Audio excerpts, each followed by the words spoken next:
Dr. Quinn, thank you so much. Our second speaker today is Alyssa Ware.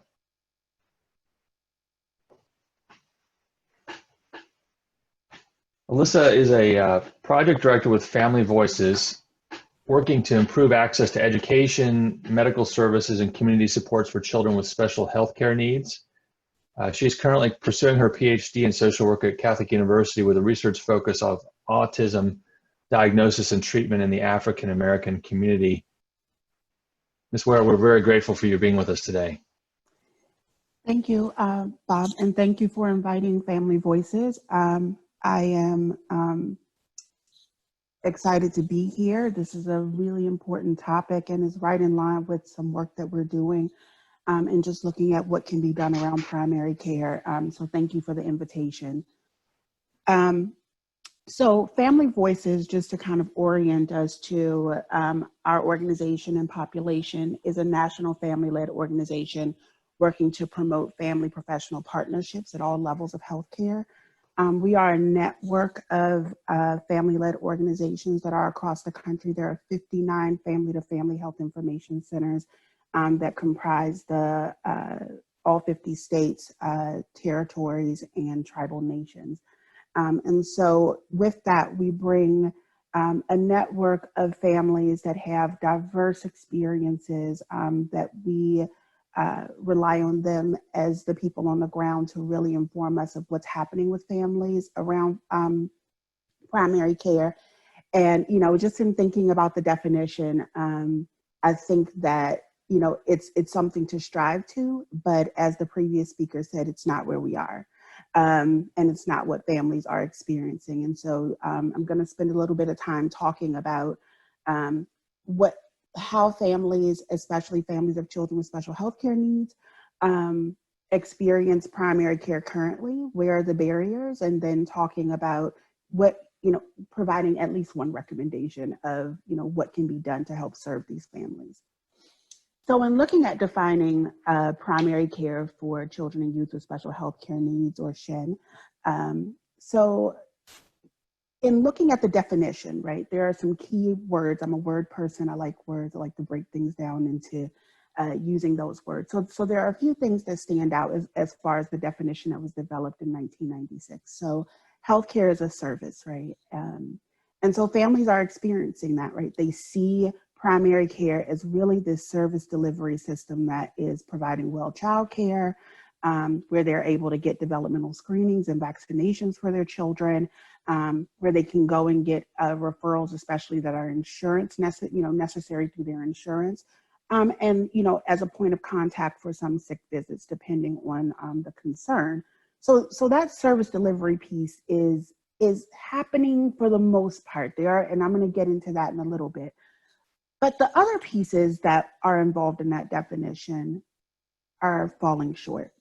So when we look at words like sustained partnership with patients, we look at within the context of family, within the context of community. We see some challenges of families really experiencing that. And I'm going to talk about kind of what those barriers are and what families have shared with us. Some of the information that I'm going to share today come from 5 focus groups that we held across the country, and just talking about what could primary care do. And these are direct quotes from families of what they're really experiencing and what's happening on the ground that really help pinpoint kind of the recommendation that I'll make. So what's missing? First, as you see on the top left, families often feel like going to the doctor is really like a checkbox. Like they're going through the checklist.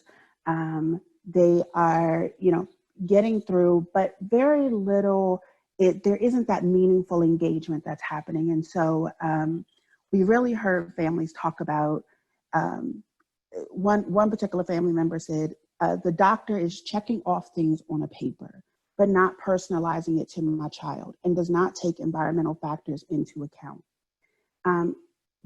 The doctor just asks if my child is doing or not doing things. My baby is a little behind with talking, but the doctor does not offer suggestions for helping and doesn't take my concerns seriously or say anything to lessen my concerns. So really we see this dynamic of families feel like they're not really being listened to. They're kind of funneled through. We often hear the visits are very fast, they're very quick, they are kind of just getting through the necessary pieces when families are walking in with a lot of concerns. And that really leads to the second piece, and that is that families really do not feel like partners. And one of the pieces that we heard was that the office really kind of takes this wait and see approach, instead of really hearing the parents and really listening to them as experts on their children. And so oftentimes their concerns are dismissed, or they're said, oh, well, let's just wait and see. Let's see what happens. One mom even said that she felt like she was really treated kind of like a first-time mom. Oh, you don't know what you're talking about. You know, we're the experts on your children. But I think one of the most shocking pieces was that several families felt like if they were to raise concerns about their child and they disagreed with the doctor, that the doctor, it would impact their child's care going forward. And I think that that's really profound in highlighting the lack of partnership, because when there's partnership, we can have this back and forth conversation and dialogue, versus families really feel like I got to take whatever the doctor says, or it's going to impact how they care for my child going forward. And so there was concern about that. The third piece that we heard from families was the lack of connection to community providers. Families just really don't know which way to go. And so when we look at the definition and we're talking about really taking community into context and understanding the role of social determinants of health and things like that, families really felt challenged to really connect to those community providers. One family member said that doctors, that they need to educate doctors so they have answers and can communicate information directly. And there needs to be services to point families to. Another mom, she actually works in a nonprofit that helps mothers, babies, and families, and said that her doctor never even shared the information with her about the very program that she works for. And so she knows the program is out there and exists, but that information was never conveyed through her primary care doctor. And so that, you know, connecting families to community resources, because the pediatrician can't do it all, is essential to the care of children. And so the fourth piece is there's minimal follow-up. So a doctor may provide a referral, they may provide information, and it tends to be a piece of paper, or they tend to do a developmental screening. This was something that we heard across all 5 states that we did focus groups in, that a lot of families aren't even getting the results of their developmental screenings back. And they're calling and they're worried, or there are other screenings that are done. And that follow up to say, this is what's going on, this is what we see, this is what this could potentially mean, and these are referrals. And then what are the outcome of those referrals aren't really happening. So, you know, I brought all the negative pieces, but I'm a solution-focused person. So what can be done? What can we do? How can we address this in order to meet the needs of children with special healthcare needs, who actually make up about 20% of all children in the country? So we can partner with families in all aspects of healthcare. So engaging with families, not just at that individual doctor level, but also looking at engaging them in quality improvement projects as a part of staff, as a part of research projects. Really getting families engaged and involved is going to help promote equity. Listen to families as experts on their children. Take a preventative approach instead of a wait and see approach. This was, again, something that we heard across all 5 states.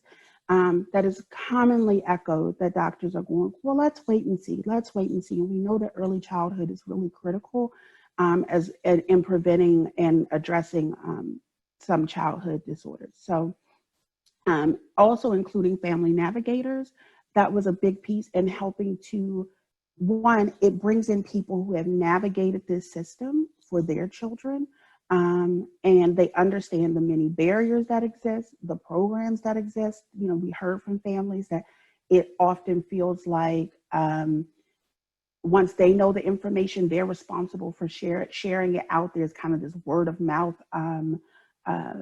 culture that exists instead of having someone that's attached to the primary care provider who is able to help them navigate that the care system.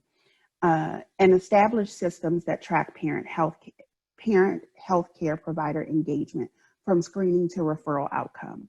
So not just giving the screening, but then can we, building a comprehensive system that really tracks to ensure that information is shared with families. How is it shared? What is done about, when there is a failed screening, and what are the referrals that have been provided, and ultimately closing that loop, right? So what are the, how do we close the loop? Did the parent get to the provider that they were referred to? What was the outcome of that visit, in order to ensure that families are getting the needed services?